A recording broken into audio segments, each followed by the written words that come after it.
பஞ்சபூத ஸ்தலங்களில் அக்னி ஸ்தலமாக விளங்கக்கூடிய நினைத்தாலே முக்தி தரும் திருவண்ணாமலை அண்ணாமலையார் திருக்கோயிலில் திருக்கார்த்திகை தீப திருவிழா கடந்த 4ஆம் தேதி காலை கொடியேற்றத்துடன் தொடங்கி நடைபெற்று வருகிறது. நிகழ்ச்சியின் முக்கிய நிகழ்வான மகா தீபம் ஏற்றும் நிகழ்வு டிசம்பர் 13ஆம் தேதி மாலை 6 மணிக்கு நடைபெறவுள்ளது. சமீபத்தில் இந்த மலையில் ஏற்பட்ட மண் சரிவால் 7 பேர் உயிரிழந்த நிலையில் இந்த ஆண்டு வழக்கம் போல மலையில் மகா தீபம் ஏற்றப்படுமா என்கிற கேள்வி எல்லோருக்கும் எழும்தானே. அதற்கு எந்த பிரச்சனையும் இல்லை என்கிறார்கள் கோயில் நிர்வாகிகள். ஏனென்றால் மகா தீபம் ஏற்றப்படும் இடம் மலையின் மேற்கு பகுதியில் இருக்கிறது.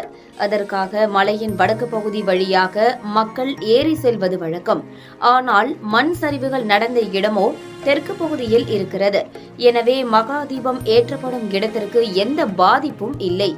மகா தீபம் வழக்கம் போல ஏற்றப்படும் என கோயில் நிர்வாகம் தரப்பில் தெரிவிக்கப்பட்டுள்ளது.